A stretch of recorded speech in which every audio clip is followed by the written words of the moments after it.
good evening. I'm going to try to behave myself for a little bit. Father Sicard, Executive VP Ann Molak, honored guests, members of the graduating class of 2024, faculty, parents, friends, it is truly an honor and a shock to be up here. I am so proud.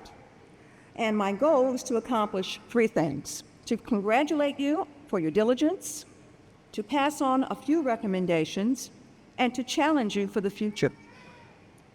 Can you believe this? This day is here. Congratulations once again, as everyone has said to you. We are at the end of this chapter and the start of something new. But first, let's savor this moment and think back to what all of you have been through to get here. Tonight, it is time to take a breath. Learning, growing, goal setting can wait a few more minutes. And just take all of this in. You did it.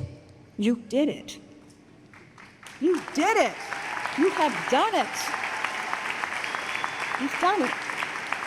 And they can't take that away from you. That's the nice thing I like about it, okay? So who am I and how did I get here? And will I be allowed to come back?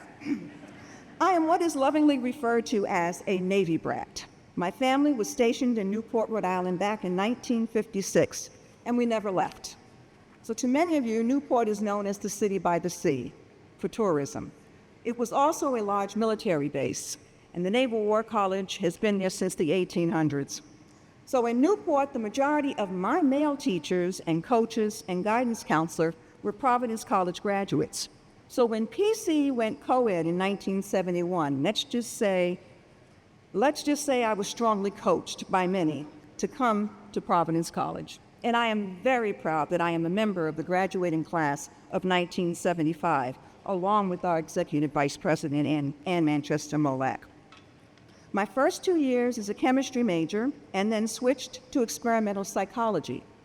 I can still hear my mother commenting that I had gone from working in labs with chemicals and smelling funny to working with four-legged white critters with pink noses and long tails. I think you figured out what that was, if you get my drift. Although I enjoyed working in the research lab, helping my professor with his doctoral research on operant conditioning, by the time I graduated from PC, I realized that working with humans instead of lab rats, among others, was more interesting, and attended a graduate program in psychological counseling. I have worked on developmental issues of college students ever since. Every now and then, I miss the critters, but not for long. But I did enjoy the imprinting of baby chicks. That was a lot of fun. I bring this up to make a point. Exposure is greatly needed to help you determine what you want to do. Not necessarily for the rest of your lives, but exposure to new experiences and events help us along the way. After graduate school, I stayed in counseling and therapy work for 7 years and then found out I could address college student developmental issues in other ways. As a dean, as a professor, with the help of my mentors. Take note, I use the word mentors, plural, and I'll get back to that in a minute. We are all here on different stair steps, regardless if two of you sitting next to one another are getting the same degree, because all of our journeys are and always will be different. As we are on this journey, we can learn something new from one another. And as a student, never close yourself off to something new. Now, granted, you may get hit with a lot of new information and not know what to do with it, and that's okay. What I hope you have realized is that you don't have to be a sponge absorbing everything all the time. As you get older, you start to realize that many of the aha moments, as I call them, may not hit you for days or weeks or months and years. Learning, and it's all in caps, is still a process that still takes time to percolate. And if you don't know what that word percolate is, you're too young. So there are some major questions. Who are you and what do you want out of life? Starting with this recent accomplishment. What will be your definition for making a difference? I know that gold is considered a precious commodity, but for many of us, time is also a precious commodity and has been. Given some of the experiences you have encountered just to be sitting in these seats, you should be giving a speech. Juggling families, work, other obligations, and still making time for learning. All the time, searching for balance and achievement. I applaud you all. We have many courses here at PC, but none are going to answer all of our questions. You have all been educated in a variety of majors with core courses and electives, and in some cases, opportunities to test new theories, working as a graduate assistant and doing internships. We have 4+1 students who, as far as I am concerned, also define nature by obtaining a bachelor's and a master's in 5 years. Now that's intensity. That's intensity.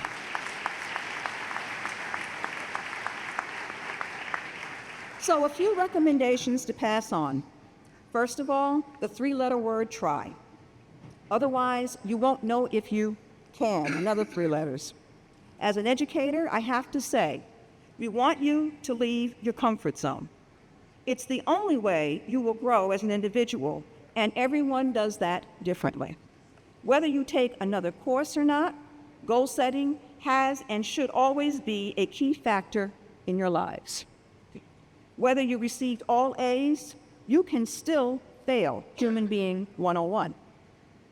Don't forget where you came from. Technology gives us so much more help, information, and assistance. Take advantage of it all. And realize that no one size fits all when it comes to being successful. With one hand, hold on to your mentors and be grateful, but extend your other hand back so you can mentor someone else. Pay it forward. It's on to your next adventure that should include happy times, some coincidences, some failures, and hopefully many successes. You're here because you worked hard, learning, growing, and dreaming. Catch your breath before the next chapter begins. Another key word, determination. It implies a firm sensation of purpose and commitment to reaching goals or following a particular path by working hard and being flexible. That was a mouthful. Those who know me know one of my favorite words is perseverance. Persistence in doing something despite difficulty or delay in achieving success. Let's face it, hard work can lead to success, especially with the support of your friends and your family out here. Find your purpose so you can contribute. It's not necessarily what you achieved, but how you did it, and can you do it again? Think back to what kind of journey it took for you to be here tonight. If it was all grins and giggles, you probably didn't learn much. There has to be challenges, stepping outside your comfort zone, taking risks, and owning your mistakes. Take the time to listen and not make assumptions. There is nothing wrong with being uncomfortable at times. There will be certain key words like letdowns, setbacks, etc., that will occur. Grow, in caps again, grow with them. Realize that every day is a new lesson. Transferable skills are the greatest of importance. There are so many key words for us during this time, and some will change after tonight. Work on weaknesses, keep strengths, and help them to grow. Come up with action words for yourself to inspire. Challenges for the future? It is my hope that you have found some aspects of a healthy identity as a result of your courses in SCE and the graduate school. So what's your next journey? As you move forward, it's important that you know yourselves. Be clear and honest about your abilities and what you want to do next for your future. With keywords, satisfaction and enjoyment, the definition of success means something different to each one of us. A degree, financial security, new job title, promotions, ability to give back to others, etc. Quoting Oprah Winfrey, and I quote, "There is no such thing as failure. Failure is just life trying to push you in another direction," end of quote. You all have talents and skills and abilities. So if it didn't work the first time, try it again. When you make mistakes, work on correcting them, not obsessing over them. Become more determined, courageous, and resilient each time. With responsibilities and roles that we have, for many of us, family obligations are first and foremost. Hold on to your mentors and add to your support systems. Self-care and support equals balance and personal and professional growth. Build on what you have been taught and add to them. Don't be a legend in your own mind. Be honest with yourself and never forget where you came from. Take the lessons that you learned and add these experiences to your toolbox.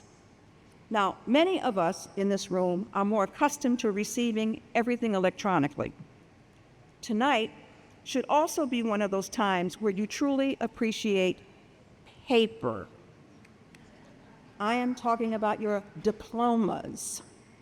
It makes what you have accomplished real, tangible, and you can show it off.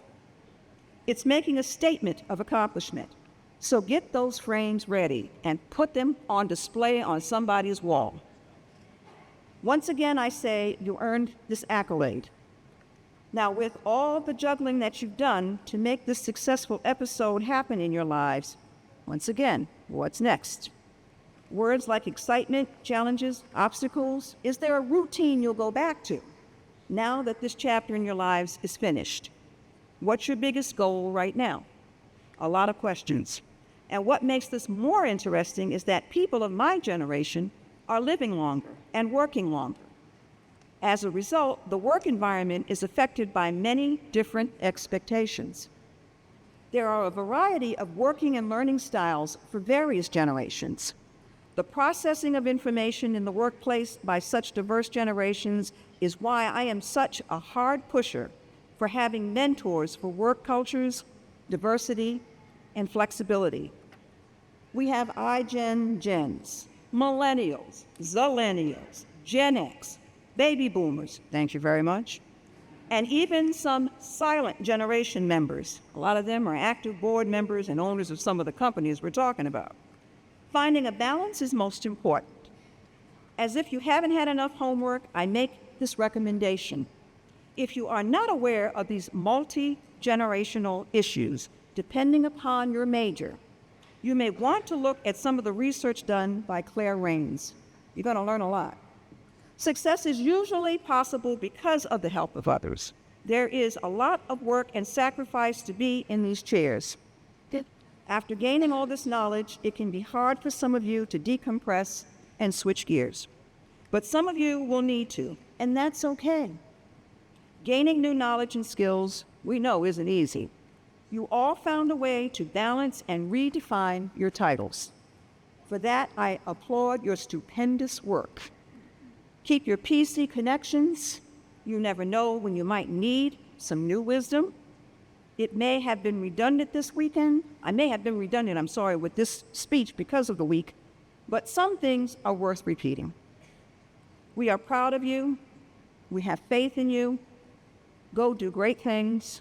And from the former First Lady, Michelle Obama, and I quote, "Don't be afraid, be focused, be determined, be hopeful, be empowered," end of quote. Congratulations, fellow Friars. Bless you and thank you for listening. And know what comes next. Go Friars. Thank you. Thank you. Thank